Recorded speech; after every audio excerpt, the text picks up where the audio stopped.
Hey, I'm Rob. I'm Rory. We're Enter Shikari You are listening to Morgan Richards on Radio Cardiff.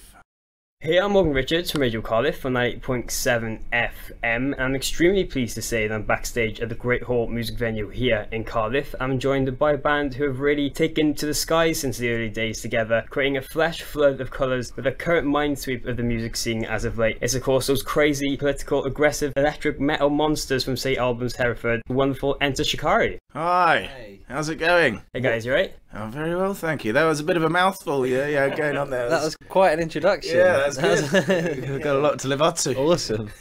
So you guys right? Yeah, really good. We're the second day of the UK leg of the Minesweep tour. So yeah, it's just really exciting seeing how everything's going down, like all the new songs are being received. It's very good. So guys, recently the last few months kicking the year off, it seems like you've jumped into a never-ending set of tours for 2015, just finishing off two massive runs across Europe and the UK, heading now to North America, Australia and Russia, leading up to the summer festivals, all in support of your new fourth studio album, The Minesweep, released back in January. It seems you guys have your work cut out for you, basically living off the road and playing the new material to loyal fans across the world these next few months. Yeah, we're very lucky in the fact that we get to, one of the best things about this job is that we get to travel so much. All those places that you listed off, I mean, we work hard and it can be tough, but it's extremely rewarding, you know, literally going to the other side of the world and meeting fans of ours and having people sort of sing our songs back to us is an incredible feeling. You think, how on earth do they know our music? They're so far away from us, but the world's getting a smaller and smaller place these days, with the power of the internet, and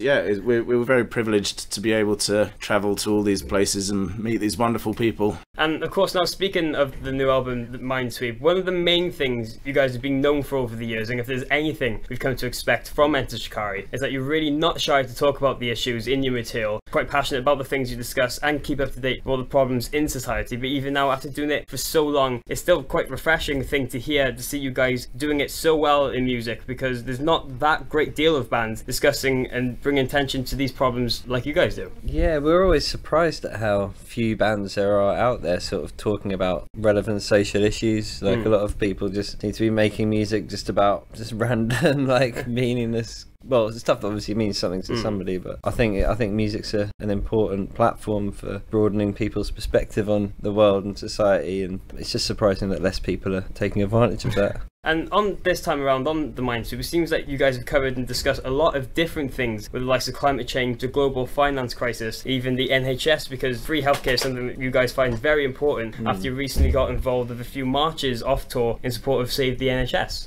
Yes, yeah, no, it's something that affects us all. We believe that we need a society to call itself civilized should look after its weakest and most vulnerable, and at the moment that's the opposite of what our current government are putting in place, and they seem to be stripping away and privatizing everything that should belong to the people, and it's quite devastating to see. And so we're very outspoken against what's happening, very passionate about it, and believe that it should stay in the hands of the people. And listen to the record, it really seems like you guys have tried pushing yourselves both vocally and musically with some of the rawest and angriest vocals ever done on the Enter Shikari record, and some of the most delicate as well. We always try and push ourselves with every time we make a new record or a new song, and yeah, I guess just as we're getting older, we're getting more and more confident, kind of just like I remember back in the day when like we used to have a stigma against like, oh, we can't do falsetto vocals or something.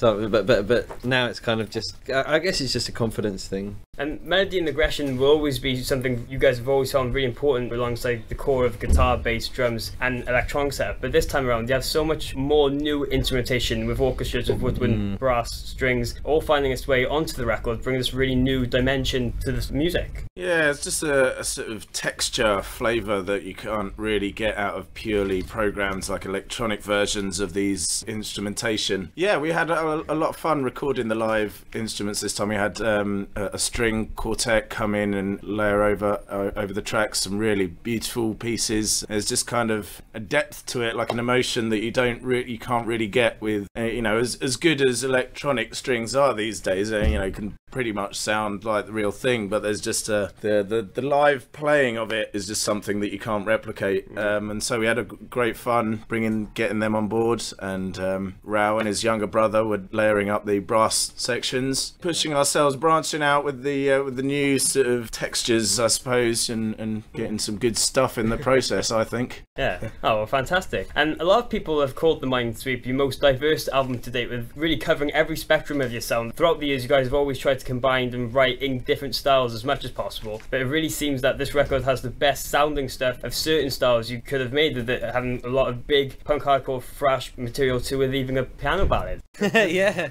We've never sort of wanted to restrict ourselves with any kind of genre boundaries, and we're all fans of music in general, from classical music to jazz to hardcore punk to I don't know, techno.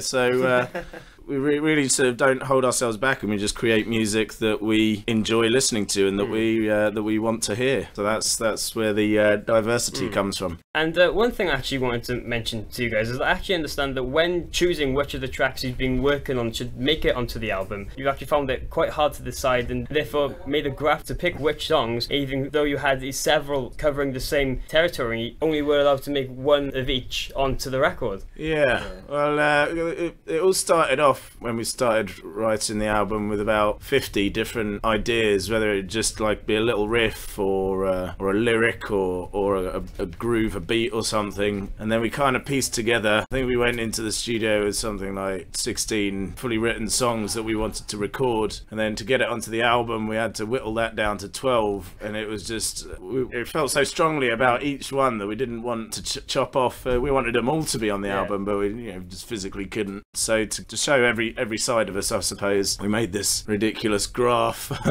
where like the X and Y axis was like, I don't know how heavy the song was to how accessible it was, without using the word popular, I suppose. And we just sort of made sure that there was, the whole graph had kind of dots all over it, as opposed to if there was any clusters in one particular corner, then we say, right, well, only one of these songs can be on the album. So we had to be quite brutal and chop songs out of it. It was a really tough conversation. I think it lasted about 3 hours of us sitting down, sort of at least 3 hours, working through it. Even after that, it went on after we recorded it. Like the last Garrison wasn't even going to be on the album, and then it turns out that it was the first single from the album. And that was only a conversation, sort of talking with our distributors and our management about how best to work it. So there's still tunes that we actually recorded that are sitting in the pipeline waiting to be released at some point. Okay, so some of the other material that you guys recorded while making the album, hopefully to release sometime in the near future as well. Yeah. Like there always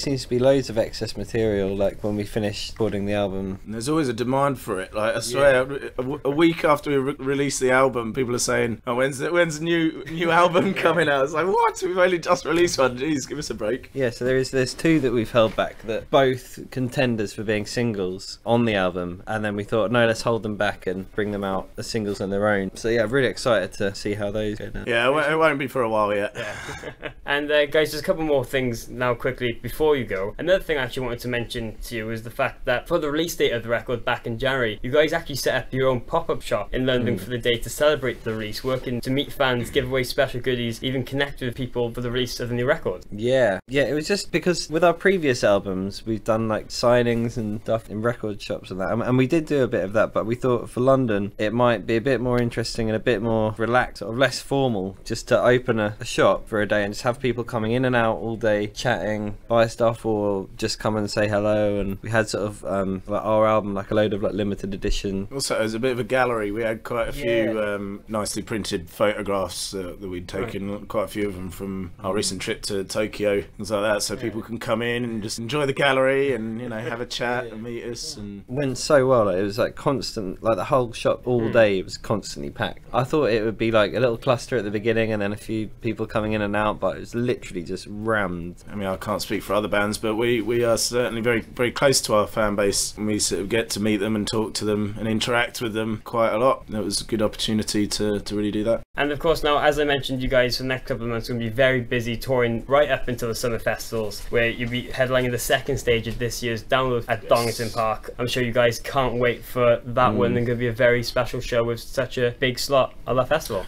Yeah, we actually had the same slot 2 years ago. It was incredible. It was probably one of the biggest shows that we've done. Certainly the highest upper festival bill that we've ever been. I remember a few years back watching The Prodigy play that slot, and so to think that we've got we're on the same sort of bill as The Prodigy is incredible. And it was absolutely fantastic. The audience were amazing. But we had to go on relatively early as headline slots go because Iron Maiden, they had it in their contract that they didn't want anyone else in the festival playing whilst they were playing. And so it was still daylight, so we spunked pretty much our entire fee on this amazing lighting rig. And it was broad daylight, we had the sun, and at the beginning of the day it was cloudy as well, so we were like, okay, it'll still be alright. But then just as we go on stage, the clouds break and this nice sun comes out, washes over the stage, so that was unfortunate. But we've been promised this time that it's going to be dark when we go on, so we should have our full light show capacity as well. So really looking forward to it. And over the last couple of years, you guys seem to rotate between playing Download and Reading and Leeds festivals. Every year being offered a big slot, whether it be the headlining the stage or high up on main, especially with both festivals being so diverse. Is it a great feeling now to be able to be at that point in your careers where you can be offered big slots like these every year and these festivals wanting you back time and time again? Yeah,